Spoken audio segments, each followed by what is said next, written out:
After years of dominance under Jurgen Klopp, Liverpool have hit something of a crossroads. They have only won 4 of their 11 games in the league this season, leaving them 12 points adrift of the leaders Arsenal. It's a gap so big, Klopp has already declared his side are no longer in the title race. So there are definitely ways Klopp could tinker with his squad in order to maintain that winning feeling. This week on Scout Report, we're taking a look at how he could do it. Salah at striker. One of the main concerns this season has been the form of Mohamed Salah. In the summer, Sadio Mane joined Bayern Munich, while Salah was handed a bumper contract to the tune of £350,000 per week. Having scored 156 goals in 254 appearances for the club, no one can deny he'd earned it. But with the former Roma striker 30 and creeping into his twilight years, his new deal was always going to carry some risk. Liverpool's owners FSG probably feared the worst then when after 8 games, Salah had found the net just twice. It was his lowest return by that stage of the season ever in a red shirt, while 5 games without a goal at Anfield was also an unwanted record for the Egyptian. And the stats lay bare his issues. In 2021-22, he was taking 4.5 shots per 90 and scoring with 37% of his efforts on target. But this season his shots are down to 2.9 per 90, a drop of over 35%, while only 27% of his efforts on target are finding the net, so from just over 1 in 3 to 1 in 4. And according to SofaScore, he's already missed 7 big chances, nearly half the amount he passed up in the entirety of last season. Salah's main issue is that he's receiving less of the ball, particularly in areas where he can be most effective. His touches per 90 in general have fallen from 56.1 to 41.4, with the biggest decline of 15% coming in the attacking third. This has directly hindered his dribbles and carries, a key part to Salah's threat, with both suffering steep declines, while he's now being dispossessed 3.7 times a match. This is so bad it puts him in the worst 5% of forwards in Europe for possession lost.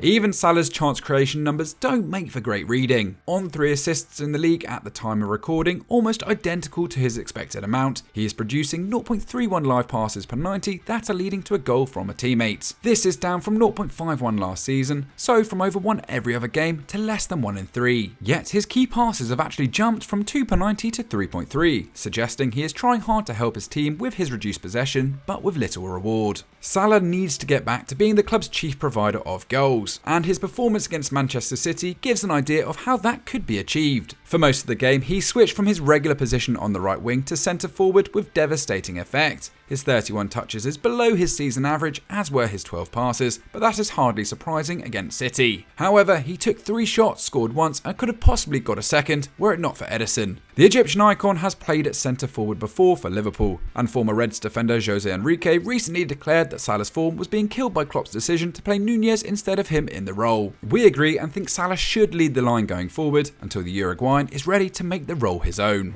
Formation change. Salah going up front would work in Klopp's preferred 4-3-3 system. However, it's possible that the Egyptian talisman could lead the attack in an entirely new formation. This isn't a novel idea for the Reds. The German coach has already experimented this season on 4 occasions with a 4-2-3-1 and the old classic, the 4-4-2, and there have been benefits to each approach. Aside from the Forest clash, Núñez has led the line with Firmino either partnering him or playing in the number 10 role. Switch out Núñez for Salah, however, and the results could be promising. Firmino has been excellent this term as a number 10. One of the most consistent performers at Anfield, the Brazilian has rolled back the years with 6 goals and 3 assists from 10 appearances. That works out at a goal involvement almost every game, while his current rate of 3.4 shots per 90 has never been higher. In typical Firmino style though, his selfless work rate is unrelenting. His 17 pressures per 90 is more than any player in the squad, and no forward matches his 15 aerial wins. Similarly, of the attackers, only Diogo Jota betters his 1.5 blocks per 90, while Firmino has added yet more skills to his game, completing 4.7 progressive passes a match. In short, the Brazilian can do the hard graft and let Salah focus on attacking duties, all the while knowing the former Hoffenheim star can get on the score sheet himself.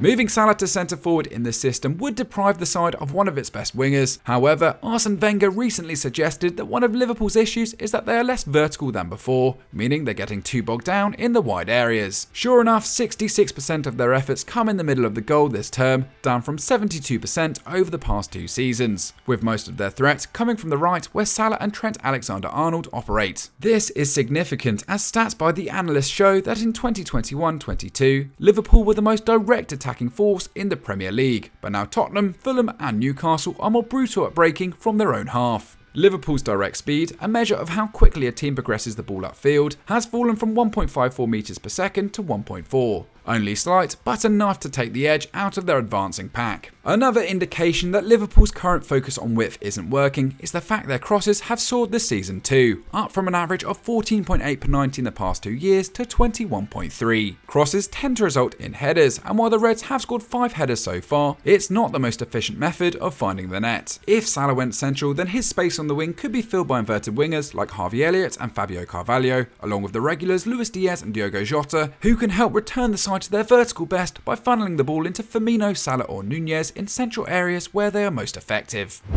A back three.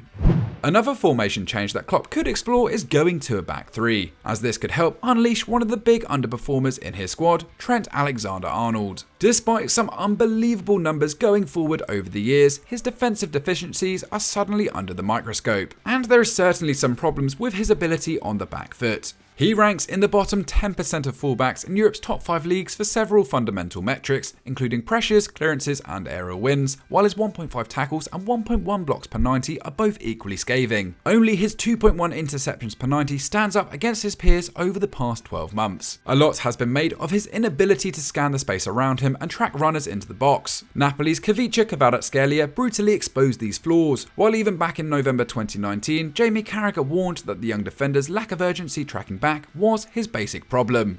Moving to a back three, however, could help Alexander-Arnold focus on what he does best, going forward. It should not be forgotten what Trent achieved last season. He registered 12 league assists, completed 89 key passes and 278 progressive passes, the latter not just the most in the Premier League, but in Europe's Big 5 divisions. And this season, while he still hasn't posted an assist, he still ranks top for progressive passes and third for passes into the penalty area. According to expected assists, he should be on 2.4 for the season too, indicating he's been let down by the forward line.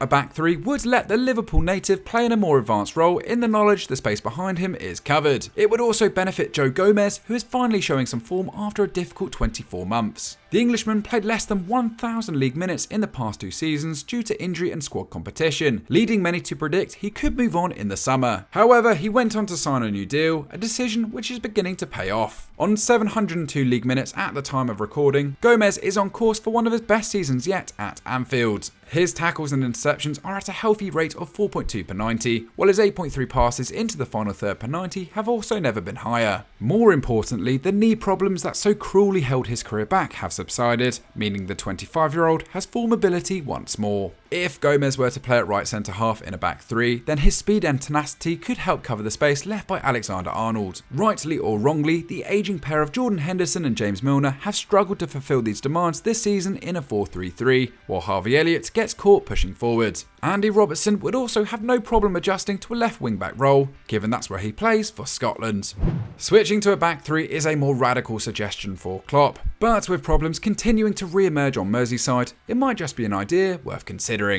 So that was our scout report on 3 ways Liverpool can reinvent themselves. But what did you make of our ideas? Let us know in the comments down below, and how would you fix Liverpool right now? We want to hear that too. If you enjoyed this video, hit the like button and subscribe to Eurofootball Daily so you never miss one of our videos.